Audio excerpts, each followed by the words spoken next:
il y a Eric qui est avec moi.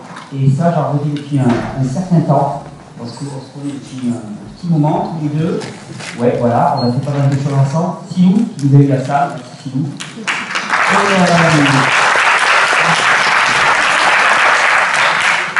Et on s'est dit que ça pouvait être intéressant de marier un petit peu les deux approches. Alors, ce qui est amusant, c'est que Eric parle plutôt de permaculture, mais on s'est rencontrés autour de l'alimentation, puisqu'il ne mange plus depuis bien plus longtemps encore que moi, il fait partie des vieux de la vieille.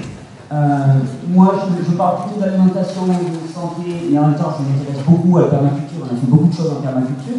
Donc, je me suis dit que finalement, nous deux, on pouvait peut-être essayer d'apporter un regard un peu plus large, un peu plus global. Et l'idée, c'est toujours la même chose. Moi, j'ai un peu une obsession, c'est de montrer que finalement, dans ce monde, il n'y a pas grand-chose qui est arbitraire, mais qu'il y a des lois. Il y a des lois simples, et que ces lois, elles sont valables à l'échelle du vivant tout entier.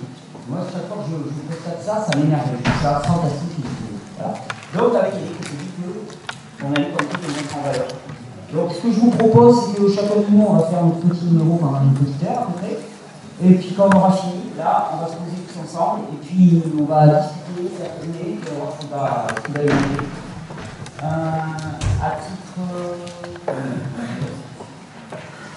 La conférence sera filmée, et elle sera diffusée, bien sûr, intégralement. Donc, si vous voulez filmer vous-même, vous pouvez, il n'y a aucun problème, vous pouvez enregistrer, mais en fait, sinon, ça sera fait. Donc, ça sera diffusé la semaine prochaine. Oui, si vous pouvez éteindre le portable. Bonjour. Oui, pour les mots. Alors, j'ai jamais parlé dans un micro. Vraiment, c'est une première pour lui.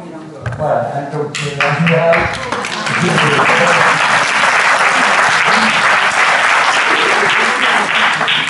Bon, en général, j'ai moins de 100 personnes, donc j'en ai pas fait beaucoup, donc voilà, c'est ça que je fais. Donc, il faudra me dire si ça va pas. Ouais, je me cite pour les mobiles, il y a sur 500 personnes, je crois, il y a probablement plusieurs personnes électrosensibles, je ne sais pas qui le dire. Et donc, un ou deux mobiles, à la limite, on en garde 80 pour l'organisation au criquet, mais les autres, si vous voulez les traiter, c'est vraiment très douloureux pour les personnes qui sont électrosensibles. Voilà. Bon, eh bien, c'est bon.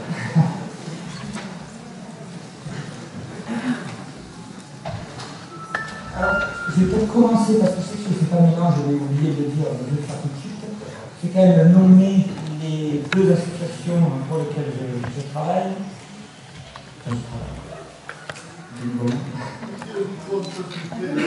D'accord, merci. Donc la première, la seule association déclarée s'appelle Les Messages Permaculture, donc c'est elle qui est déclarée l'association de 1901, qui porte les formations qu'on fait, un contentement, etc. Et puis il y a Permaculture sans frontières, qu'on va déclarer, on n'a pas encore le temps de le faire comme association. Donc si vous voulez avoir des informations, des compléments sur ce que je vais raconter un petit peu là, je vous invite à aller sur le site internet, on vous tapez Permaculture sans frontières dans un moteur de recherche et ça sort tout de suite. Il y a deux petites vidéos de définition de la permaculture, il y a quelques articles de définition de la permaculture. Le site est assez clair, je crois, des onglets, il y a le calendrier des formations, il y a les contenus des formations, assez détaillés. Il y a des articles de forme. On n'a pas beaucoup de temps pour mettre des choses sur le site internet. On n'a pas beaucoup de moyens, donc on ne s'avance pas beaucoup. On va compliquer. On va rajouter notamment des listes d'espèces, parce qu'on demande ça souvent, des listes de livres, des listes de pépiniéristes spécialisés. Donc, voilà, ça n'est pas parce que je fais un peu de voilà, donc moi jusqu'à présent, j'ai surtout donné des formations, ça fait quelques années maintenant. Le format le plus fréquent, c'est des formations quand même longues, qui forment aujourd'hui 11 jours de formation, avec une pause au milieu, donc c'est des formations sur 12 jours. Parce que c'est le format qui est le plus abordable pour nous, avec les petits moyens qu'on a.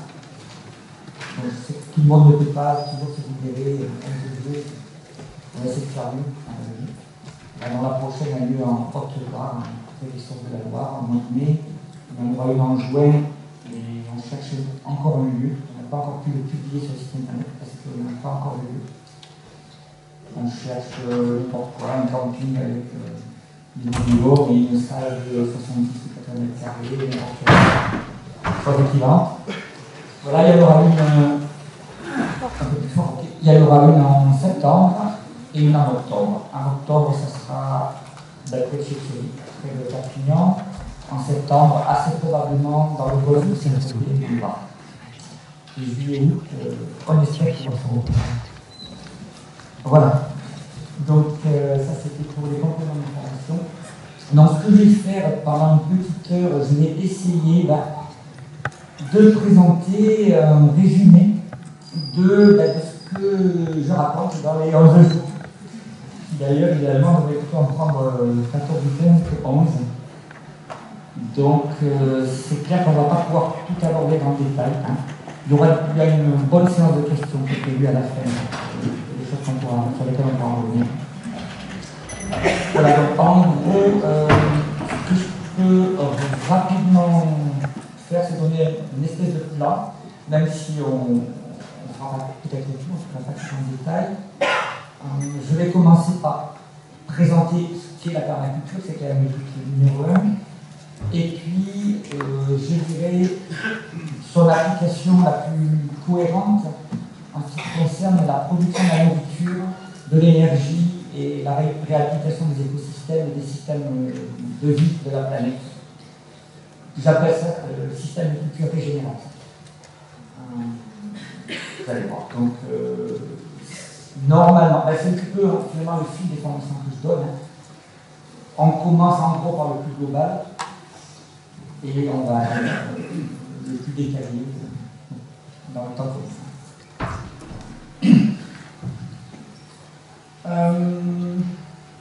Est-ce qu'il y a des personnes qui n'ont jamais entendu le mot permaculture dans la salle? D'accord. Oh, oui, allez, je vais essayer. Ouais, on va pousser le son un petit peu. On a demandé de pousser un peu le son. Ah non. On est ouais. Bon, c'est pas grave, c'est les mots qui comptent. Non, ça va pas faire. Bon, voilà. Alors, la permaculture, avant de dire ce que c'est, je vais commencer par dire ce que ça n'est pas. Parce que c'est un petit peu une erreur fréquente, notamment en France, de confondre avec d'autres choses.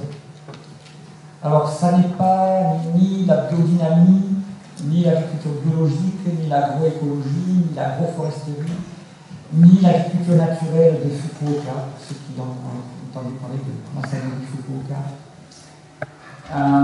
La permaculture n'est de toute façon pas ni une alternative à l'agriculture, ni une technique d'agriculture ou une technique de quoi que ce soit, ou un ensemble de techniques. Ça se situe ailleurs. Donc si vous êtes venu pour dire « Ah, je vais avoir quelque chose, une technique toute prête, une pilule miracle, pour remplacer l'agriculture qui ne marche pas, bon ça, eh ben, vous allez être déçus, il n'y a pas de pilule miracle. Ou alors il y en a une, mais elle ne se joue pas en termes de technique.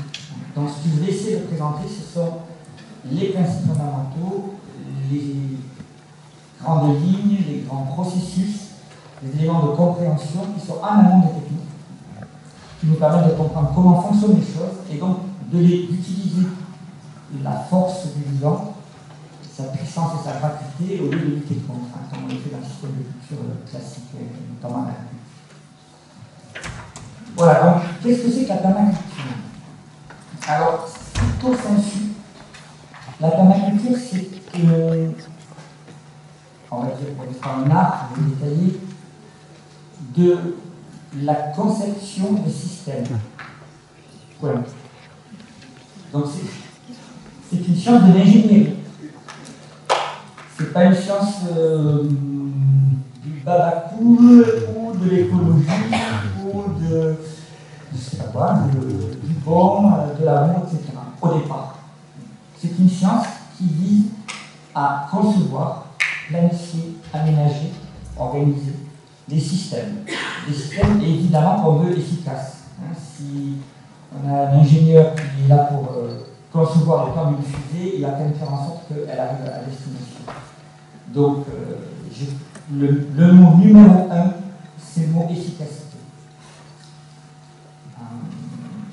Donc, j'ai déjà lancé 4 mots qui étaient conception, aménagement, planification, organisation. Alors, quand je donne des conférences normales, j'ai des petits panneaux affichés, j'ai des définitions qui sont là pour que vous puissiez vous reposer dessus. Donc là, je vais dire 2-3 fois, puis après, j'espère que vous aurez retenu. Donc, ces 4 mots-là sont la traduction française du mot anglais qui est le mot design. Alors pourquoi? D'abord, la permaculture est née en Australie. On va peut-être vous en revenir un petit peu sur l'histoire. C'est né en langue anglaise, qui est une langue extrêmement efficace, pragmatique, puissante pour les choses matérielles. Donc voilà, ils ont un mot qui est design, qui a un verbe et un nom, qui n'a rien à voir donc ni avec l'esthétique, ni avec la décoration, qui veut dire conception, concevoir, planifier, planification, organisation, aménagement. Donc quelque chose qui est c'est ça, la science de l'ingénierie, la science de la conception. Donc la permaculture, c'est à la fois une philosophie, une éthique, une science et une méthode pour designer, je vais employer les mots, dont vous traduisez concevoir, aménager, planifier, organiser, des systèmes que l'on veut efficaces. Alors, on va tirer un petit peu sur tous les fils de ces mots-là pour enrichir un petit peu. Première chose quand même qu'on peut noter, c'est que j'ai dit c'est à la fois une philosophie, une éthique, en même temps qu'une science et une méthode. Et il n'y a pas beaucoup d'entreprises humaines à l'échelle mondiale qui sont basées sur des critères à la fois éthiques et d'efficacité. C'est déjà en soi, c'est quelque chose d'intéressant à noter. Et je pense que ça vaut le coup de faire une parenthèse là-dedans. On est un petit peu aujourd'hui bloqué, ou même beaucoup, dans une espèce de fausse incompatibilité. On aimerait nous faire croire, et on croit, parce que c'est notre culture, c'est notre histoire aussi, que on est efficace et productif. Mais alors, inévitablement, on est destructeur de la planète, on est anti-écologique, et on est aussi non éthique, on est non socialement juste, égalitaire, etc. Donc c'est cette histoire de réel politique là qui ferait que, voilà, pour être efficace et productif, il faut être non éthique. Alors, à la limite, je retiens une seule chose, c'est celle-là. C'est totalement faux. C'est au contraire, d'une part, un choix de société historique qui nous est arrivé depuis le néolithique au Moyen-Orient. On est là-dedans, on est bloqué dans cette apparente contradiction, mais c'est faux. Cette contradiction, elle réside sur le fait qu'on cache les coûts réels de nos systèmes de production. On les externalise, on les socialise, on les cache, on les masque, on ne les compte pas. Si on regardait sur les critères d'efficacité réelle, de productivité réelle de nos systèmes de production agricoles, énergétiques, nos maisons et tous les systèmes humains, on se rendait compte qu'ils sont la première chose qui nous frapperait, mais il faut un petit peu sortir de... Imaginez que vous êtes un martien et vous observez ce que font les humains sur cette terre. La première chose qu'ils remarqueraient, c'est l'inefficacité scandaleuse, hallucinante, en termes énergétiques, de nos systèmes humains, de production, notamment de l'agriculture et de l'énergie. Alors, un exemple bête, l'agriculture, pour sortir une calorie du champ, de la parcelle, du système, on en investit 15 à 20 en aujourd'hui. Donc l'agriculture est un des systèmes les moins productifs qu'on puisse imaginer. Il est scandaleusement inefficace en termes d'énergie parce que consommer 15 à 20 calories à investir dans le système, à injecter dedans, on en parle d'input, pour en sortir une, ça veut dire que si on n'a pas des esclaves derrière, on ne fait pas d'agriculture. Alors ça peut paraître choquant, mais ça fait 10 000 ans que le système fonctionne sur l'esclavagisme, qui porte son nom ou qui le cache, aujourd'hui qui le cache beaucoup. Mais sans nos esclaves, on n'aurait pas notre nourriture aujourd'hui, par ce moyen-là. Parce qu'il est fondamentalement insoutenable. 15-20 calories pour en sortir une, c'est insoutenable. Donc, à partir de là, si on regarde l'énergie réelle et l'efficacité réelle des systèmes, eh bien, on va faire des choses. Et c'est ce qui s'est passé dans l'histoire. Donc, le fondateur, il y a deux fondateurs de la permaculture, Bill Mollison et David Holmgren. Bill Mollison a eu une crise de conscience crise d'identité personnelle dans les années 70. Il est parti, donc il était de Tasmanie, en Australie. Il est parti vivre en forêt. Et bon, il avait le bagage, il avait les connaissances, il avait une bonne capacité dans la tête. Et la première chose qui l'a frappé, c'était d'une part l'inefficacité des systèmes humains, ça je l'ai dit, notamment l'agriculture, mais le scandale énergétique sur nos maisons, par exemple. À côté de ça, ayant la capacité de comprendre, d'observer, d'analyser comment fonctionnait le système naturel, notamment les forêts, il a compris l'incroyable efficacité des systèmes naturels, qui eux produisent beaucoup plus que nous consommons. Et donc, c'est là aussi, on pourrait revoir un système humain de manière à être enfin, pour la première fois, efficace, réaliste, soutenable. Donc, j'insiste, c'est parce qu'on veut être réellement, c'est le mot réellement qui compte, efficace, qu'on va faire autre chose et qu'on va. La permaculture est née de ça, pour répondre à cette question, comment faire des systèmes efficaces. Alors, ce qui se passe, c'est que quand on est efficace, donc j'espère qu'on va voir un petit peu de. Je vais quand même vous donner quelques éléments pour vous faire toucher du doigt à quel point on peut l'être. Du coup, on récupère l'éthique en deuxième école, en propriété émergente en fait. Ben, pour tout un tas de raisons, je ne détaille pas, mais déjà, le simple fait d'être plus efficace, ça veut dire qu'on va produire beaucoup plus sur des plus petites surfaces, et donc avoir des empreintes écologiques beaucoup plus faibles, et laisser donc beaucoup plus de place libre aux vivants et au système naturel, aux vivants sauvages, donc pour les forêts, pour reforester les déserts, etc., pour ce qu'on appelle la diversité en général. En étant plus efficace, on va avoir des gains énergétiques énormes, on n'aura plus besoin d'avoir des esclaves. Un litre de pétrole, un litre d'essence, c'est 100 esclaves pendant 24 heures. Si on n'a pas de pétrole aujourd'hui, on n'a pas ni nourriture, ni eau, ni électricité, on n'a même plus les services de poubelle des villes qui peuvent évacuer les poubelles. Hein. En bout d'une semaine, les villes croulent sous les rats, les immondices, le choléra et tout ce que vous voulez. Ça va? Ok. Donc voilà, on a cette espèce d'inefficacité-là. Si on devient efficace, on va gagner aussi en éthique. On n'aura plus besoin nous-mêmes d'être esclaves d'un système et puis d'avoir nos esclaves au sud, notamment. C'est une chose. En étant plus efficace aussi, on aura plus de temps pour vivre. Hein. On va produire beaucoup plus en travaillant beaucoup moins sur des petites surfaces, je l'ai dit. Donc on va pouvoir faire autre chose, on va pouvoir s'occuper de ce qu'on peut appeler la permaculture sociale et humaine, le design social et humain, la façon dont les groupes sociaux s'organisent. On a besoin d'échanges, on a besoin d'amour pour vivre, tout autant que le reste. Donc on va pouvoir repenser nos systèmes sociaux, nos systèmes d'organisation. Bon, par exemple. Voilà, donc on peut arriver à des sociétés plus justes aussi socialement. Donc si vous voulez, parce qu'on est plus efficace énergétiquement, et je parle bien de production, hein, j'insiste, on va être à la fois plus éthique, plus écologique, prendre soin de la terre, prendre soin des personnes, prendre soin des groupes sociaux. Voilà, ça va? Bon, ça revêt, hein, c'est ça, comme il faut me redire.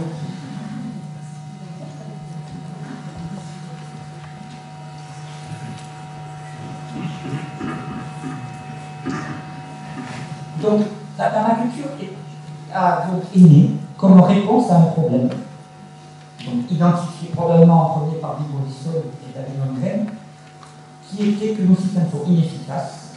Donc ça veut dire quoi? Production de la nourriture, on va voir en quoi elle n'est pas soutenable, elle n'est pas durable, elle n'est pas pérenne, si vous voulez. J'allais presque dire production de l'eau douce, parce qu'on n'a plus accès à l'eau douce. Pour la plus grande partie de la population mondiale aujourd'hui n'a plus accès à l'eau propre. C'est plus d'un milliard de personnes sur la planète qui n'ont pas accès à l'eau, c'est 50% de la population.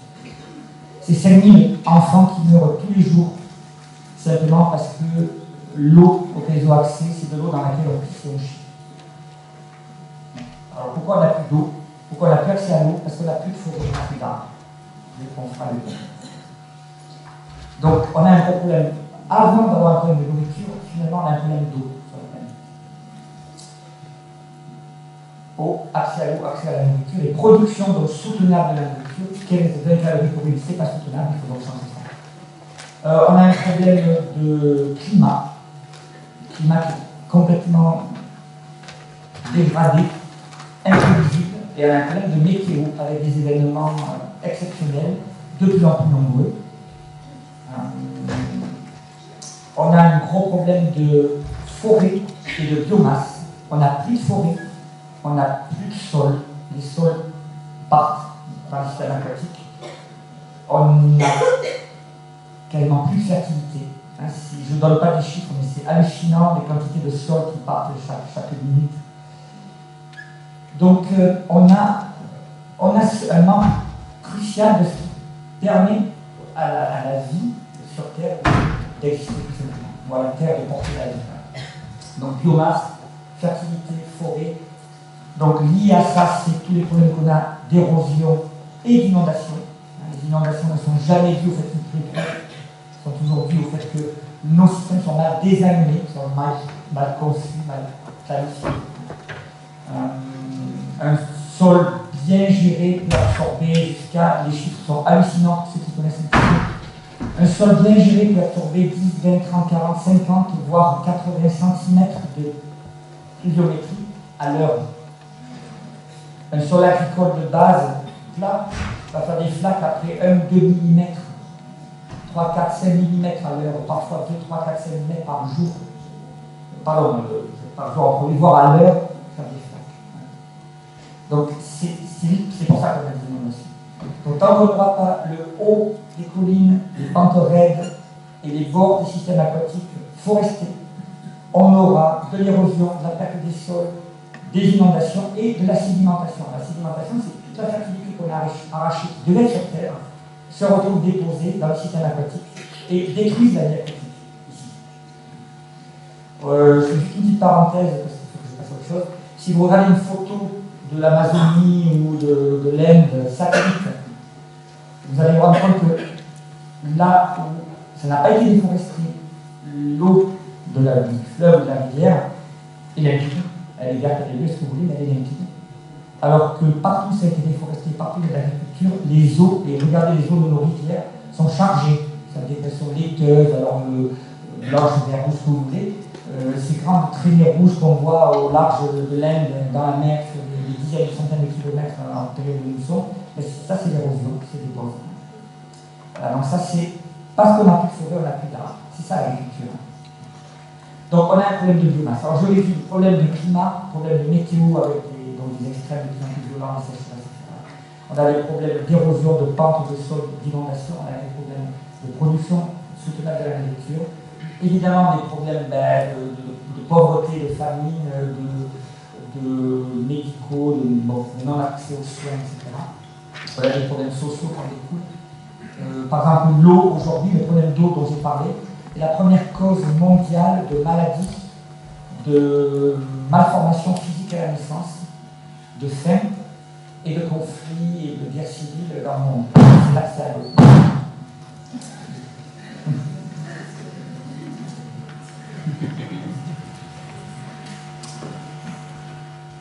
Voilà, et puis donc, tout ça, c'est le tissu social qui est déstructuré.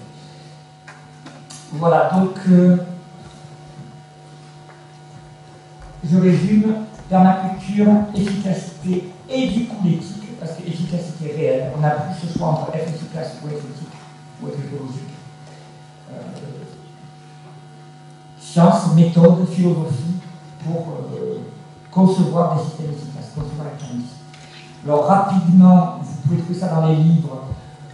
La permaculture a défini 3 éthiques. La première, donc, c'est prendre soin de la terre et de toutes ses formes de vie. Moi, je rajouterais et reforester massivement. Regardez les déserts et reforester massivement. Prendre soin de la terre, c'est prendre soin des eaux aussi. Les systèmes aquatiques en général, les océans sont en train de mourir. La terre est en train de mourir. Il faut quand même comprendre ça. Les processus vitaux qui font que la terre est un organisme vivant global qui est capable de porter la vie des végétaux, des animaux et nous-mêmes, ces processus vitaux sont en train de s'effondrer. On parle de géocide. Non seulement on a un biocide qui est la perte de 30, 40, 50, 60% des espèces vivantes d'ici quelques décennies, des insectes, mammifères, des oiseaux, ce que vous voulez, je parle même pas des plantes. Donc ça c'est ce qu'on appelle le biocide. Et puis le géocide, la terre qu'on est en train de tuer. Donc demain on ne pourra plus vivre sur cette terre, si on ne fait pas de rapidement. Voilà, donc efficacité, il y a urgence, éthique, il y a urgence. Merci. Alors je parlais de soutenable, je vais peut-être parler un petit peu du mot soutenable. D'ailleurs c'est lié au mot permaculture. Permaculture, le mot a été inventé dans les années 70, là, par Bill Mollison et David O'Neill, comme une contraction au départ de PEP, donc c'est en anglais Permanent Agriculture. Maintenant c'est Permanente Culture. Donc c'était... On ne peut pas faire l'agriculture permanente. Enfin, bon, ils ont tenté d'imaginer des systèmes de production qui soient pérennes. Permanente, c'est pérenne. Donc, si vous voulez, c'est le développement durable, mais pas le développement durable des cancres, le développement durable qui marche. Donc, soutenable, c'est le bon mot pour parler de pérenne, de durable. Alors, il y a deux définitions. La définition de l'ONU, donc c'est la traduction de sustainable en anglais. Capacité à porter et à durer. Dans la définition de l'ONU, un système est soutenable s'il ne consomme pas les ressources des générations futures. Bon.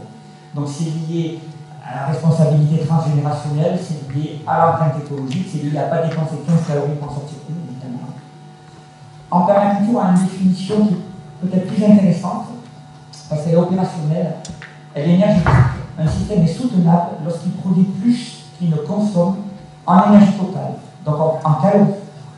C'est très intéressant parce que ça permet d'avoir un ratio qu'on appelle le ratio output sur input. Alors je suis désolé, c'est ce qu'on sort du système et ce qu'on rentre dans le système. On veut sortir beaucoup du système, on veut qu'il y ait beaucoup de production qui soit très efficace. Donc on va donner ça en calories. Alors je suis d'accord que ça ne quantifie pas les vitamines, les oligo-éléments, les micronutriments, les minéraux et les catalyseurs de métabolisme. Okay. Mais si un système est capable de sortir beaucoup de calories, pour le système de production de nourriture, il est aussi capable de sortir les micronutriments en général. Donc, c'est intéressant d'avoir en output une unité qui est l'énergie que sort notre parcelle, qui sort notre système. Parce qu'en input, ce qu'on investit, c'est évidemment de l'énergie, que ce soit du travail manuel, du pétrole ou ce que vous voulez, de l'électricité, etc. Donc, ce rapport output sur input, ça va être notre obsession à nous. On ne veut pas dépenser 15 à 20 calories pour en sortir une, on va sortir 15 à 20 calories pour une investie. Et donc ça veut dire qu'on va être jusqu'à 300 fois plus productif en énergie. On pouvait travailler, je ne sais pas, 20 fois moins et produire 15 fois plus. Voilà, donc c'est ça. Alors être soutenable, ça veut donc dire que ce rapport output sur input, là, le rapport résultat sur investissement, si vous voulez, il doit être supérieur à 1. Tout simplement, un système doit être plus productif qu'il le consomme. Et donc, cette définition de l'ONU, de la permaculture pour la soutenabilité, produire plus qu'on le consomme, c'est exactement synonyme d'être régénératif.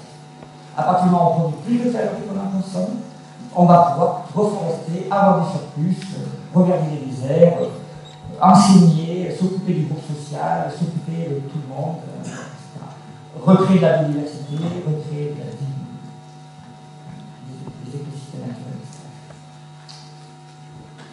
Voilà, donc soutenable égale régénératif. Moi, je préfère le mot régénératif parce qu'il dit plus de choses. Alors, un autre mot qui est important, c'est le mot résilient. Résilient, donc c'est la capacité d'un système à ne... Alors, c'est pas la même résilience qu'en psychologie ou en sociologie, c'est pas la capacité d'un système à recouvrer après un trauma. Là, c'est la capacité d'un système à ne pas être affecté par des perturbations rapides ou violentes. Donc, prenez peste, maladie, ravageurs au jardin ou dans l'agriculture, prenez inondation, incendie, sécheresse, prenez conflits sociaux, prenez problème d'accès à l'eau. Un système bien designé, bien conçu, bien aménagé en permaculture est résilient. Il est résistant à ces choses-là. Il n'y a pas de maladie, il n'y a pas de peste, il n'y a pas de ravageurs dans le système en permaculture. S'il y en a, c'est qu'on a fait une erreur, on l'a mal conçu, il est mal designé, il est mal aménagé. On va revenir un petit peu sur ça. Les systèmes naturels sont résilients naturellement. Autre principe qu'on a tiré de l'observation des systèmes naturels et qu'on a récupéré et réinvesti dans la permaculture, c'est la notion de système clos. Alors regardez, prenez une unité, c'est de production de poulets. Alors ça produit des poulets. Bon, ça sort des poulets. ça sort aussi du pipi, du caca, des polluants, des antibiotiques et tout un tas de saloperies. Et puis en entrée, ben, il faut de l'électricité, de l'eau, de la nourriture, tout un tas de besoins. Ça, c'est un système clos qu'on a identifié en permaculture. Un élément, donné là comme élément du système, notre unité de notre poulailler industriel, là, il a besoin, il a des besoins, il a des produits. Lorsque les besoins ne sont pas fournis gratuitement et spontanément par le reste du système, c'est du travail. Et donc, ben, voilà, nos poulets, on va leur amener, leur acheter de l'eau, leur acheter de la nourriture, etc., des médicaments, du chauffage, etc. De l'autre côté, donc on a les besoins, l'élément, les produits. Côté produits, si des produits ne sont pas utilisés de manière intéressante et spontanée par le reste du système, ça va être des déchets, de la pollution.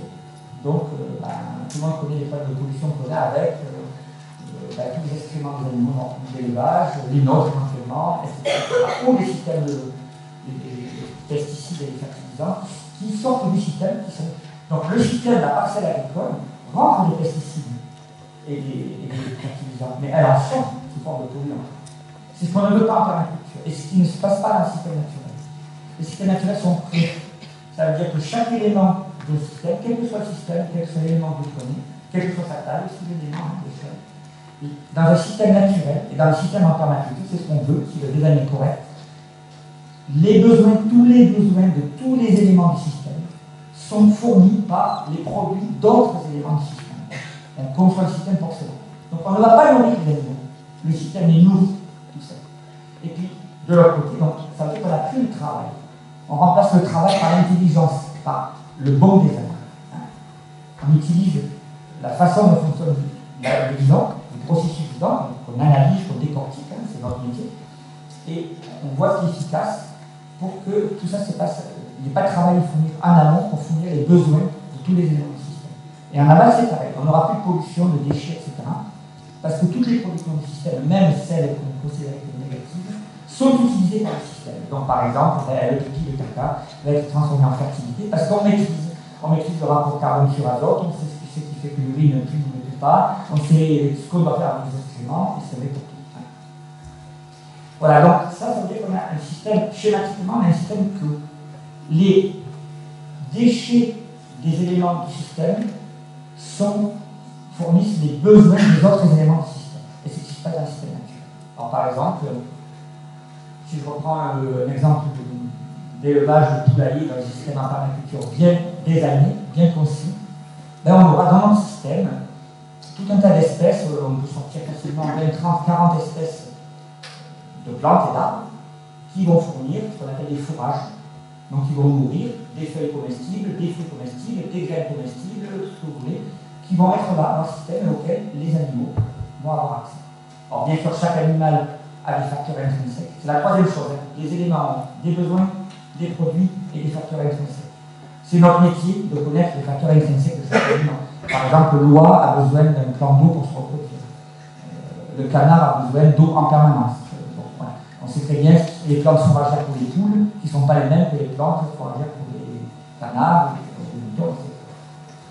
Je prenais un exemple sur l'élevage. C'est vrai pour les végétaux. Les végétaux ont des besoins et ont des produits. Les besoins doivent être fournis spontanément par d'autres éléments du système. Donc la fertilité, c'est notre métier aussi, d'où elle vient, comment on l'injecte dans le système, etc., etc.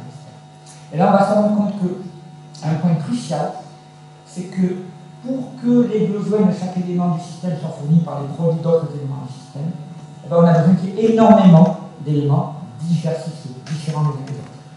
Et donc, la diversité du système va être un des points clés qui va nous permettre d'atteindre notre productivité et notre résilience. Alors, je reviens sur la résilience. La résilience, c'était la capacité du système à ne pas être affecté par des perturbations, de ne pas être malade, si vous voulez. Pour ne pas avoir de peste, de ravageurs, de maladies, pour prendre un exemple qui touche beaucoup les gens, pas avoir de limaces et de pucerons, la seule clé, c'est d'avoir beaucoup de diversité d'espèces. Pas que les plantes qu'on veut produire pour les récolter ou pour les manger.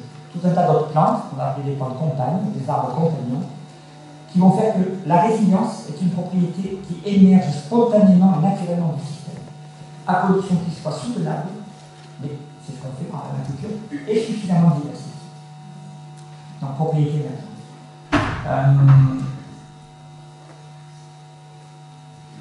Lorsqu'on a une grande diversité d'espèces, on a donc plein d'éléments dont les produits vont soutenir tous les besoins de tous les autres éléments. On sent que ça marche mieux, on a de la résilience, c'est solide. On a aussi la capacité, du coup, de densifier nos éléments. Alors, je prends encore l'exemple de la production de plantes d'arbres. Peut-être que je pourrais dire que je précise beaucoup sur ça. Eh bien, au lieu d'espacer nos arbres les uns des autres, nos salades les unes des autres, si on a de la diversité, on va pouvoir densifier autant qu'on veut notre design. Je dis bien autant qu'on veut. Alors, ça peut paraître choquant, l'agriculture nous a baignés dans une culture de la concurrence. Il n'y a pas de concurrence dans les systèmes en permaculture. Parce qu'on sait faire pour qu'il n'y en ait pas.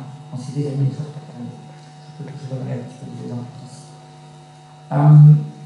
En gros, l'idée, c'est qu'entre deux salades, pour prendre l'échelle du potager, vous pouvez avoir 10 espèces entre les deux. Sur le mètre carré, vous pouvez avoir 30 espèces. Il n'y a aucun problème. Simplement, ce sont des espèces différentes. Les mêmes espèces, on les espace un peu. Et donc, du coup, ça permet d'avoir des densités qui passent peut-être 100 fois plus que ce que vous pouvez imaginer. Donc là, le facteur limitant, il n'est pas là, il est là. En permaculture, il y a un principe qui dit la productivité d'un système est théoriquement infinie, elle est limitée par notre imagination. Seulement. Je n'ai jamais vu, quand on appelle à droite à gauche, des systèmes de potager sur but pérenne, puisque c'est quelque chose d'intéressant, qui soient assez diversifiés et densifiés. Moi, si je me pointe là, je vais en mettre 10 fois plus. Entre deux, n'importe quoi, je vais balancer la même chose. Mais par contre, je peux aller jusqu'à 70% de plantes compagnes.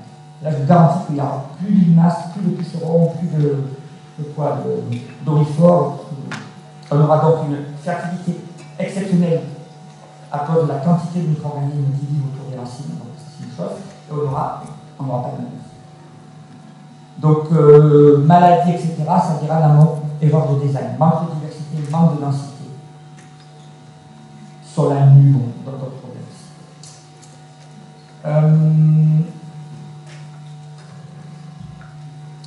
Donc, vous avez compris, la permaculture prenait modèle, entre autres, sur la façon dont fonctionnent les systèmes naturels.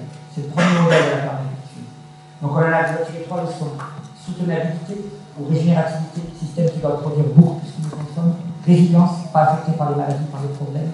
Grande diversité, grande densité.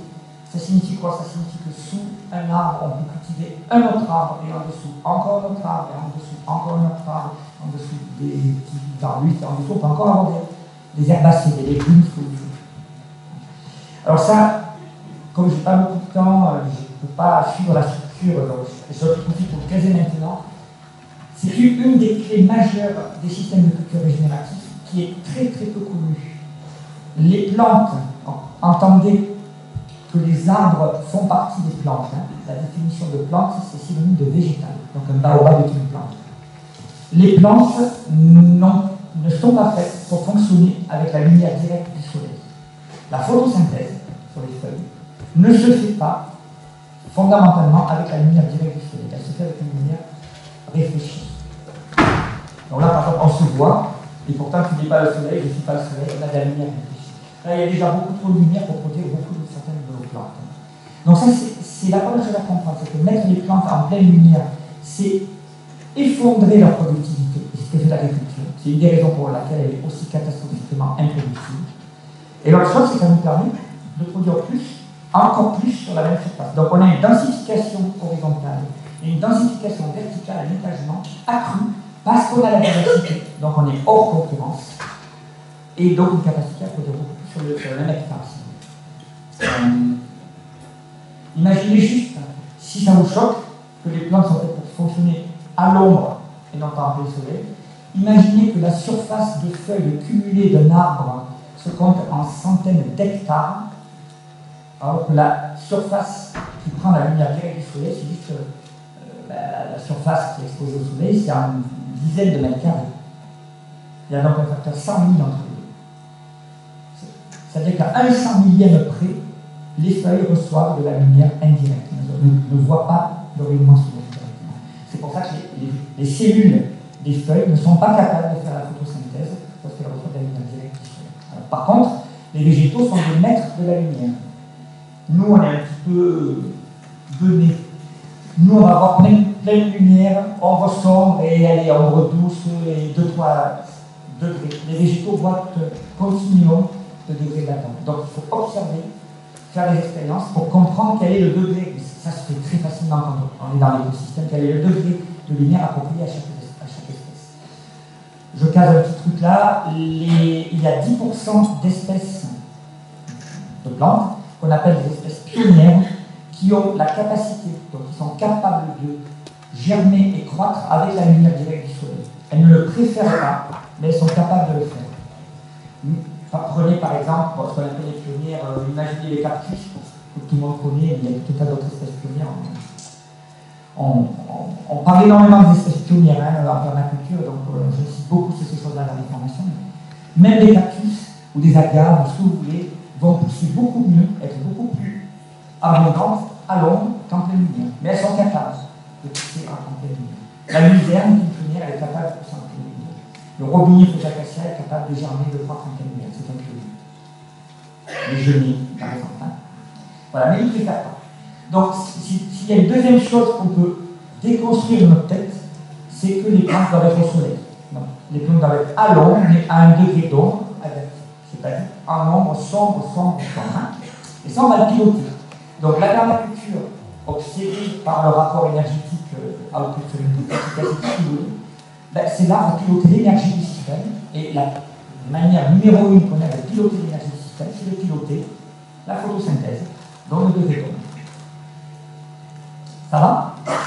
Donc je cale un petit peu les éléments des systèmes de culture régénérative au milieu de la présentation de la permaculture pour vous donner des pistes un petit peu concrètes, sinon ça risque d'être un petit peu abstrait. Donc je reviens au principe que la permaculture est allée puiser dans l'observation et la compréhension, l'analyse fine des processus des systèmes naturels, des processus du vivant sauvage.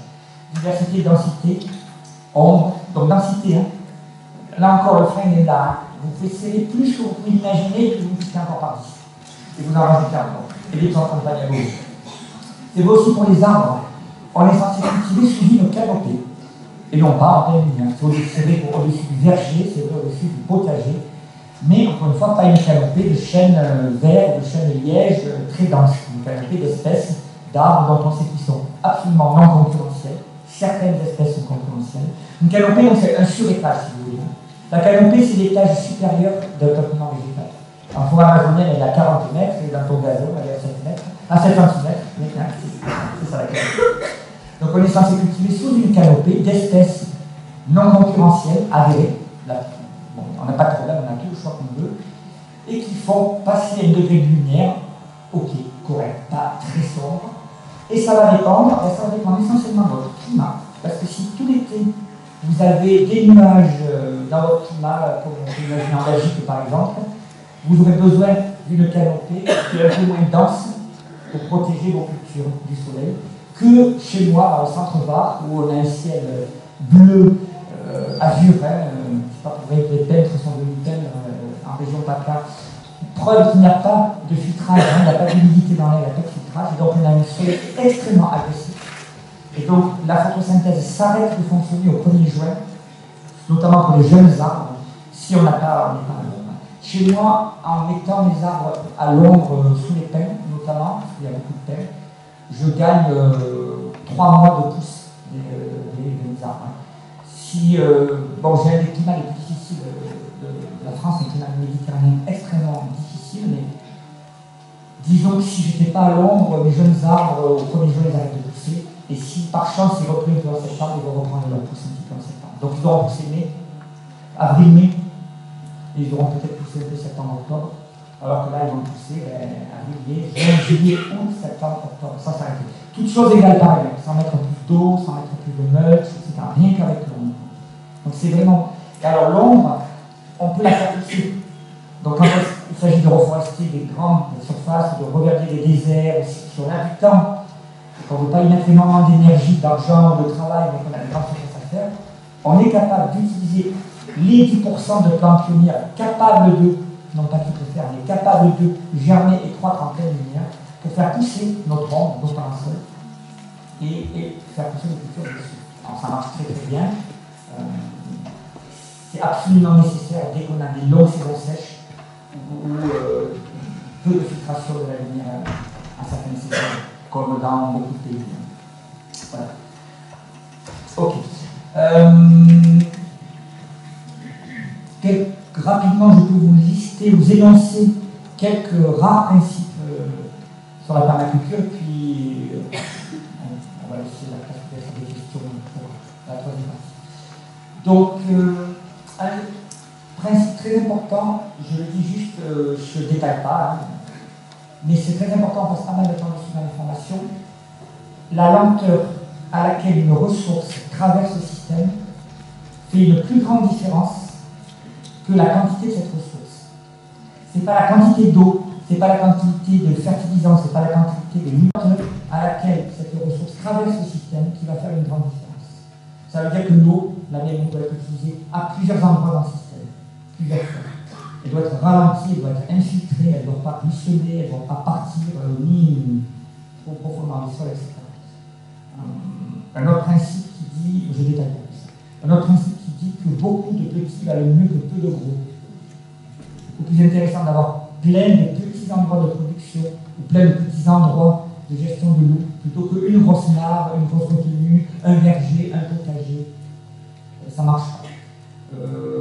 Rajouter à ça qu'on a intérêt à utiliser ce qu'on appelle l'effet de lisière. Les lisières, les bordures sont plus dynamiques et plus efficaces.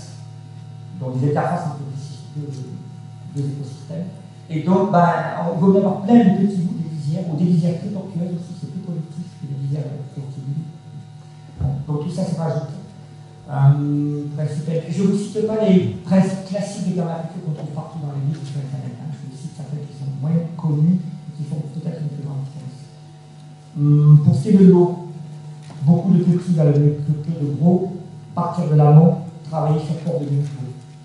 Donc courbe de niveau, c'est quelque chose de vital. Dès que vous avez de la pente, cultivez sur courbe de niveau. Donc je passe une demi-journée sur la gestion de l'eau, des pentes, de l'érosion, des courbes de niveau, des structures de gestion de l'eau dans le paysage, etc. C'est ce qu'on appelle l'agriculture sur courbe de niveau.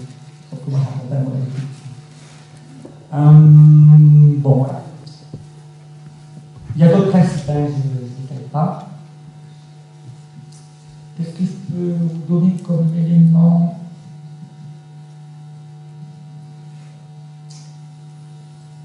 Les clés des systèmes régénératifs, à part l'ombre, ça va être la couverture du sol, les plantes qui se nourrissent par les racines, mais les racines ne sont pas capables de prendre ni l'eau ni les nutriments dans le sol.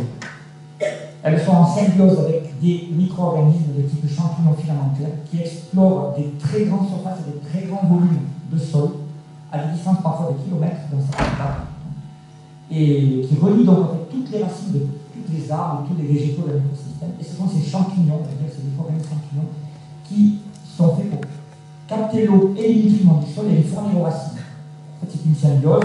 Le végétal donne des sucres, des hydrates de carbone aux champignons, et le champignon qui n'est pas chlorophyllien, mais qui n'est pas autotrophe, donne l'eau et les nutriments aux plantes. Donc voilà, si le sol n'est pas bourré de micro-organismes, il n'y a pas de fertilité possible. Et l'agriculture se place dans ce cas-là. Pour qu'il y ait des micro-organismes, il y a une seule condition. Il faut que le sol soit toujours couvert. Donc en agriculture, on n'a plus ça.